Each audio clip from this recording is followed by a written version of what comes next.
Sa bayan ng San Narcisco, ang pangalang Mayor Rigor Valderrama ay kasing kahulugan ng karangyaan.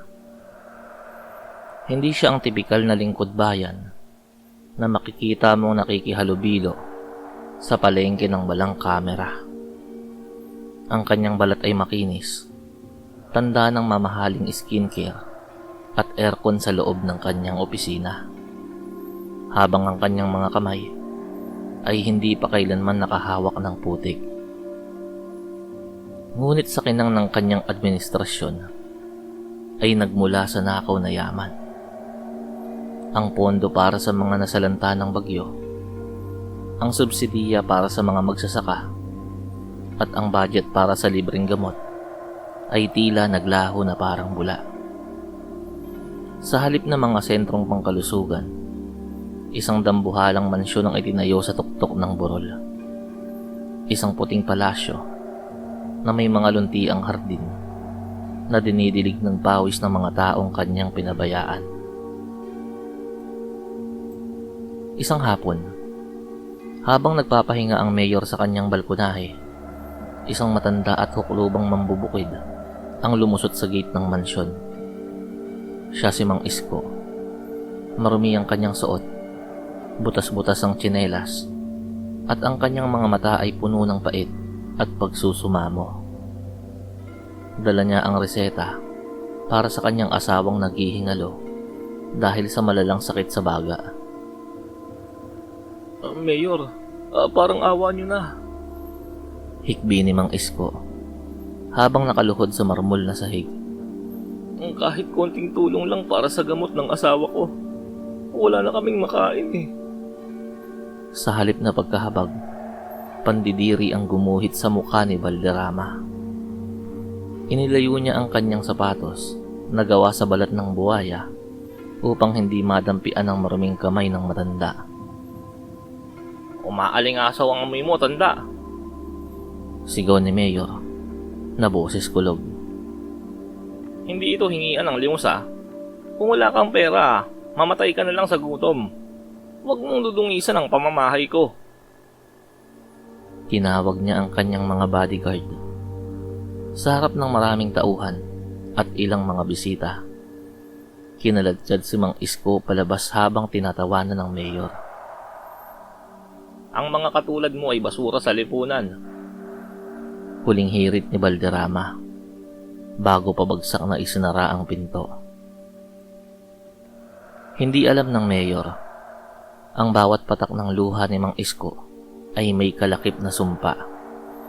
At ang kapatid ni Isko na si Tandang Teroy ay hindi lamang isang magsasaka. Siya ay bihasa sa sining na mas matanda pa sa batas ng tao, ang pambabarang.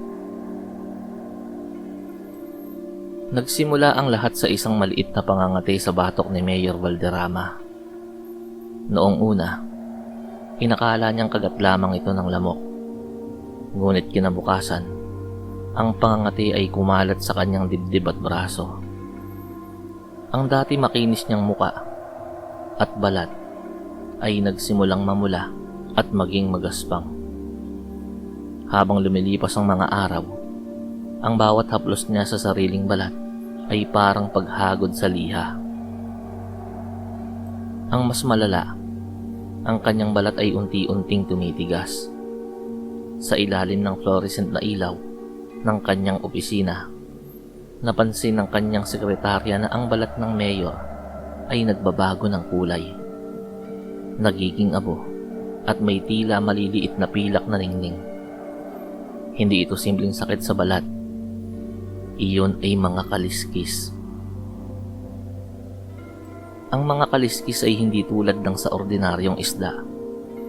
Ang mga ito ay matatalim, parang mga piraso ng basag na salamin na nakatusok palabas mula sa kanyang mga butas.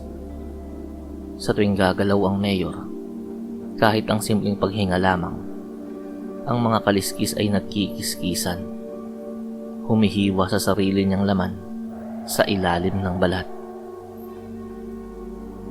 Sa isang liblib na dampa sa paanan ng bundok, nakaupo si Tandang Teroy. Sa gitna ng usok ng kamangyan, Sa kanyang harap ay isang manika na gawa sa itim na tela. Pinalamutian ng buhok na nakuha mula sa suklay na ninakaw ng isang kasambahay sa mansyon. Sa bawat hiyaw mo, ay bayad sa bawat patak ng luhang idinulot mo. Bulong ni Teroy. Kinuha niya ang isang mahabang tinik ng halaman. Matulis, may lason, at matibay.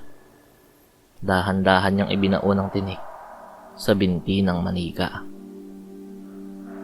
Sa mansyon, sa gitna ng isang marangyang hapunan, biglang bumagsak si Mayor Valderrama. Ang kanyang binti ay biglang namulikat at mula sa mga singit ng kanyang kaliskis, umagos ang isang malapot, kulay berdeng nana na may amoy ng nabubulok na bangkay ng hayop. Nagsitakbo ang mga bisita dahil sa tindi ng baho. Ang mayor ay naiwang naglulupasay sa sahig, humihiyaw sa sakit na hindi kayang ipaliwanag ng medisina. Dinala si Valderrama sa pinakamagaling na ospital sa Maynila. Ngunit walang makitang lunas ang mga doktor. Ang mga x-ray ay malabo. Ang mga blood test ay nagpapakita lamang ng hindi kilalang lason. Ang bawat doktor na lumapit sa kanya ay napapatakip ng ilong dahil ang amoy ng mayor ay tila ba siya ay matagal nang patay kahit humihinga pa. Ibinalik siya sa kanyang mansyon upang doon na lamang maghintay ng katapusan. Ang kanyang silid na dati puno ng bango, ng mamahaling pabango, ay naging isang silid ng lagim. Ang kanyang mga katulong, sa takot at pandidiri, ay isa-isang nag-alisan. Ang tanging natira ay ang kanyang pinakatapat na katiwala na si Selmo. Isang gabi, habang nililinis ni Selmo ang silid, nakita niya ang isang bagay sa ilalim ng kama ng mayor. Isang maliit na manika na punong-puno ng mga tinik ng halaman. Bawat bahagi ng manika, ang mga mata, ang lalamunan, ang puso, ay may nakatusok na tinik. Sinubukan ni Selmo na bunutin ng isa. Ngunit nang hawakan niya ito, narinig niya ang isang boses na hindi galing sa tao. "Huwag mong pigilan ang katarungan."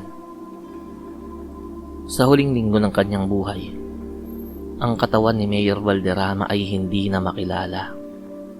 Ang kanyang muka ay natabunan na ng matatalim na kaliskis, maliban sa kanyang mga mata na laging dilat at puno ng luha. Ang kanyang boses ay naging isang paos na ungol dahil ang kanyang lalamunan ay puno na rin ng mga sugat. Ang bawat paggalaw ng kanyang mga daliri ay nagiging sanhi ng pagputok ng mga pigsa sa kanyang katawan na naglalabas ng malalapot na nana na humahalo sa kanyang pawis. Ang kanyang mansyon na itinayo niya para maging simbolo ng kanyang kapangyarihan ay naging kanyang kabaong. Isang gabi, habang bumubuhos ang malakas na ulan, gumapang ang mayor patungo sa bintana. Nakita niya sa di kalayuan ang mga ilaw ng mga dampa ng mga mahihirap na dati niyang hinamak. Doon, naramdaman niya ang tunay na kahulugan ng pagiging dukha, hindi sa pera, kundi sa kaluluwa. Wala nang natira sa kanya, kundi ang matinding sakit. Wala nang gamot ang makapagpapatigil sa pambabarang. Sa bawat pagtusok ni Tandang Teroy sa manika, ang mayor ay naglulupasay. Ang kanyang katawan ay naging isang dambuhalang sugat na hindi naghihilom. Tapusin niyo na, ha? Tapusin niyo na ang buhay ko. Ang tanging sigaw na lumabas sa kanyang mga labi bago siya tuluyang iginupo ng huling tinik na ibinaon ni Teroy diretso sa puso ng manika. Natagpuan si Mayor Valderrama kinabukasan, naninigas sa gitna ng kanyang marangyang silid. Ang kanyang katawan ay nababalot ng matatalim na kaliskis at ang kanyang mga mata ay nananatiling dilat. Tila nakatitig sa kawalan.